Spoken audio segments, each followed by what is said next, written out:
నమస్తే, welcome to our channel.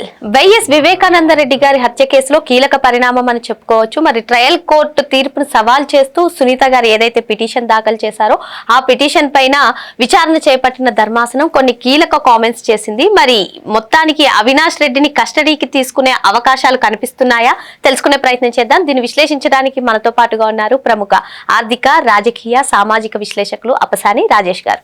నమస్తే sir. నమస్కారం. మరి మొత్తానికి సుప్రీంకోర్టు ఈ వైఎస్ వివేకానంద రెడ్డి గారి హత్య కేసులో కొన్ని కీలక కామెంట్స్ చేసింది సార్. సిబిఐని సూటిగా ప్రశ్నించింది. అసలు మీరు తదుపరి దర్యాప్తు అవసరమని భావిస్తున్నారా? మరి అవసరమైతే ఏ అంశాలపైన విచారణ చేపట్టాలి మీరు స్పష్టంగా చెప్తే మేము కొన్ని సూచనలు చేస్తాం. అదే విధంగా ఎవరిని కస్టడీకి అనుకుంటున్నారు అని చెప్పి కామెంట్స్ చేయడం, ఆదేశాలు ఇవ్వడం. మరి మొత్తానికి సిబిఐ అవినాష్ రెడ్డిని కస్టడీకి తీసుకునే అవకాశాలు కనిపిస్తున్నాయంటారా? మరి ఈ హత్య కేసు ఓ కొలిక్కి వచ్చే అవకాశాలు కనిపిస్తున్నాయంటారా?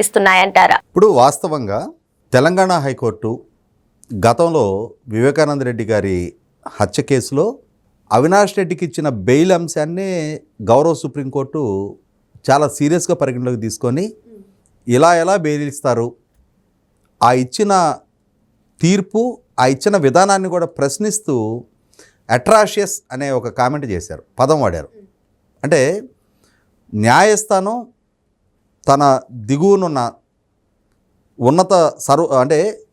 ఉన్నత న్యాయస్థానం హైకోర్టు, సర్వోన్నత న్యాయస్థానం, ఉన్నత న్యాయస్థానపు ధర్మాసనాన్ని ఉద్దేశించి ఆ విధానం వ్యాఖ్య చేయటం 100% ఉన్నత న్యాయస్థానపు ధర్మాసనం 1-2 సార్లు ఆలోచించుకోవాల్సిన ఇష్యూ అది.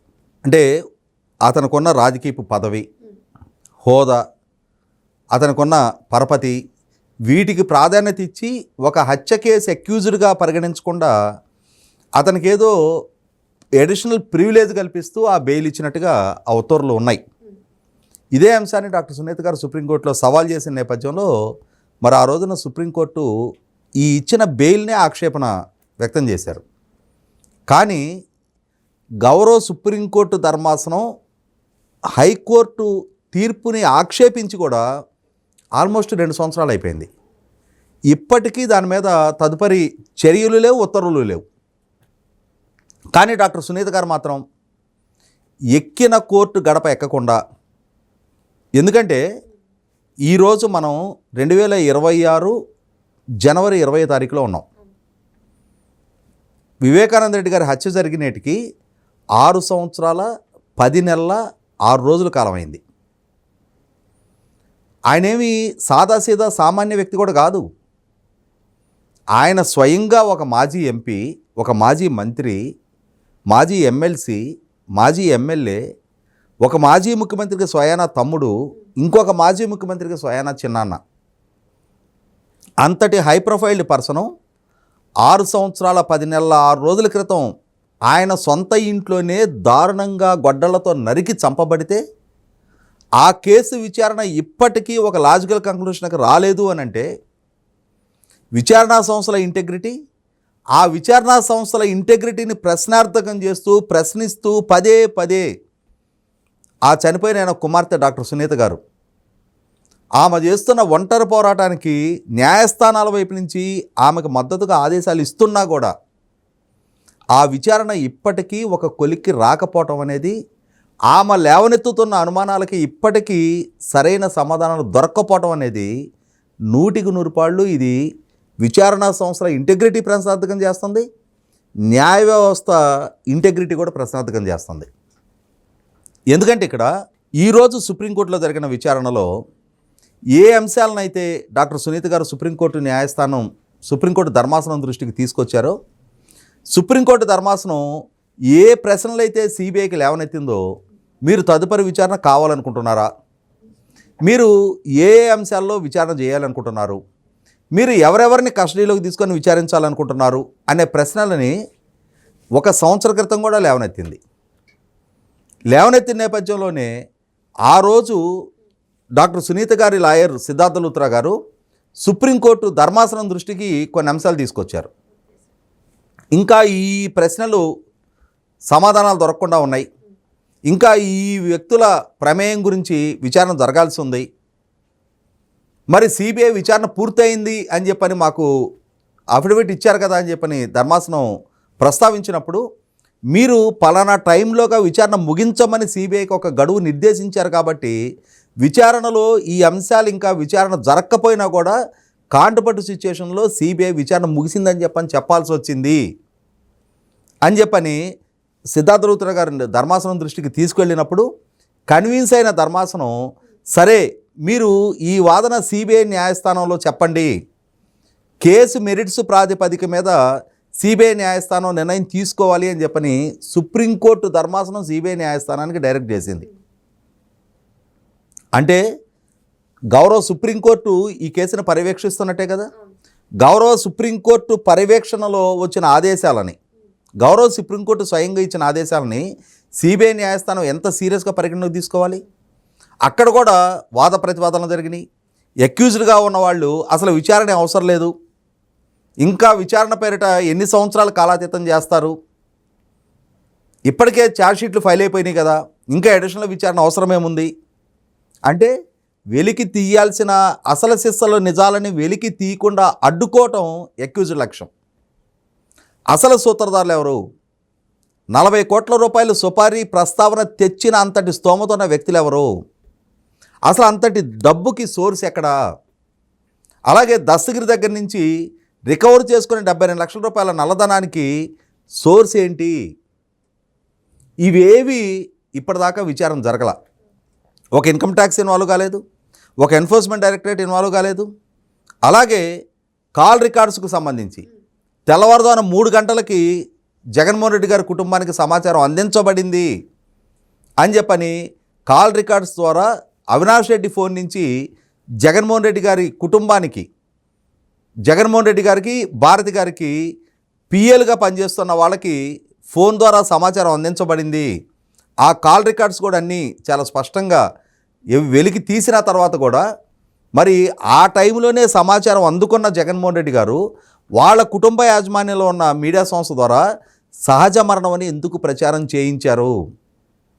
అసలు ఉదయం 6 గంటలు దాటిన తర్వాత పిఏ కృష్ణారెడ్డి వివేకానంద రెడ్డి గారిని కలవటానికి ఇంటికి వచ్చిన తర్వాత అప్పుడు కానీ ఈ సమాచారం బాహ్య ప్రపంచానికి తెలియలేదు అని చెప్పని ముందు భావించిన సిబిఐకి ఈ తెల్లవారుజామునే అవినాష్ రెడ్డి ఏ విధంగా భారతి గారికి, జగన్మోహన్ రెడ్డి గారికి ఫోన్ చేసి సమాచారం అందించాడు?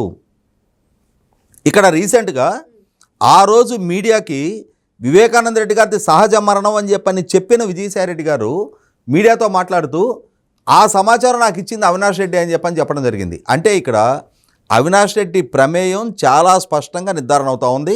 అదే సందర్భంలో తన చిన్నాన్న హత్య గావించబడ్డారు అనేది తెల్లవారుజామునే సమాచారం అందినా కూడా జగన్మోహన్ రెడ్డి గారు ఎందుకని తన సొంత మీడియా సంస్థల్లో సహజ మరణంగా ప్రచారం చేయించారు?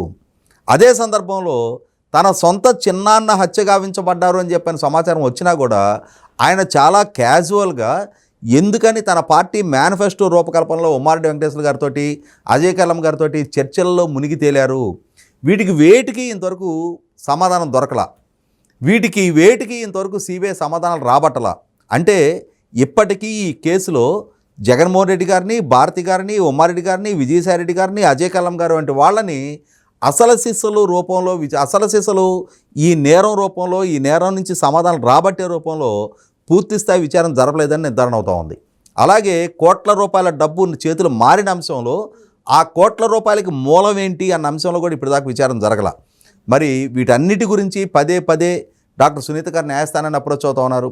అలా అప్రోచ్ అవ్వటం, న్యాయస్థానం ఒక ఆదేశాలు ఇవ్వటం, దేవుడు వరం ఇచ్చినా పూజారి వరం ఇవ్వడం అన్నట్టుగా సుప్రీంకోర్టు ఆదేశించిన సిబిఐ న్యాయస్థానం మాత్రం చాలా నాన్ సీరియస్గా పరిగణలోకి తీసుకొని అంటే సునీల్ యాదవ్ తమ్ముడు ఉమాశంకర్ యాదవ్ అనే అతనికి ఇంకెవరికో మధ్య జరిగిన ఫోన్ సంభాషణలకు జరిగిన చాటింగ్ గురించి మాత్రమే విచారణ జరపమని చెప్పని ఆదేశాలు ఇవ్వటం, అసలు సిసలు కీలకమైన డబ్బు ప్రమేయాన్ని గురించి కానీ, కీలకమైన సమాచార మార్పిడి జరిగిన అంశం కానీ, అసలు సిసలు సూత్రధారుల విషయం కానీ, అసలు ఈ హత్యకు మోటివ్ విషయంలో కానీ గత కొన్ని సంవత్సరాలుగా విచారణని పక్కదో పట్టించే ప్రయత్నం చేస్తూ, విచారణాధికారులని బెదిరించే ప్రయత్నం చేస్తూ, ఆఖరికి జగన్మోహన్ రెడ్డి గారి పాలనా హయాంలో రాష్ట్రంలో విచారణ సక్రమంగా జరగదు అని చెప్పని సుప్రీంకోర్టు ఆదేశాలతో విచారణ కూడా వేరే రాష్ట్రానికి బదిలీ చేయించుకోవాల్సిన స్థితి కల్పించిన జగన్మోహన్ రెడ్డి ప్రమేయాన్ని నిర్ధారించే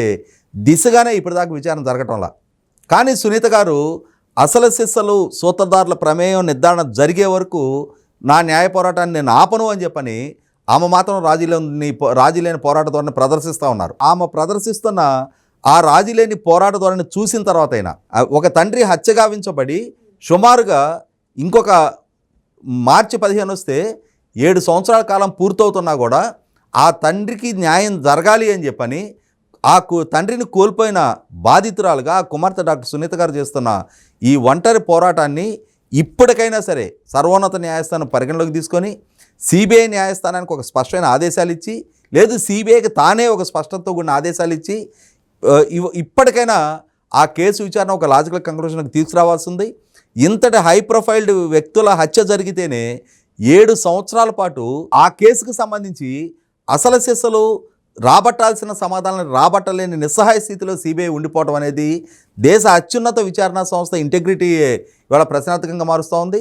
అదే సందర్భంలో చట్టం ముందు న్యాయస్థానాల ముందు అందరూ సమానమే అని చెప్పని చెప్పే స్టేట్మెంట్లకి ఆచరణపూర్వకంగా పరపతి హోదా డబ్బు ఉన్న వాళ్ళకి సామాన్యుడికి మధ్య ఎంత వ్యత్యాసం వ్యక్తమవుతూ ఉంది అనేది ఈ కేసు విచారణలోనే, ఈ కేసులో ఇన్వాల్వ్ అయ్యి ఆరోపణలు ఎదుర్కొంటున్న వ్యక్తులందరికీ స్థాయిని బట్టి చూసినప్పుడు వాళ్ళని టచ్ చేసే దిశగా విచారణ జరగకపోవటం కూడా 100% అది సిబిఐ ఇంటెగ్రిటీకి ప్రశ్నార్థకంగా చేస్తూ ఉంది.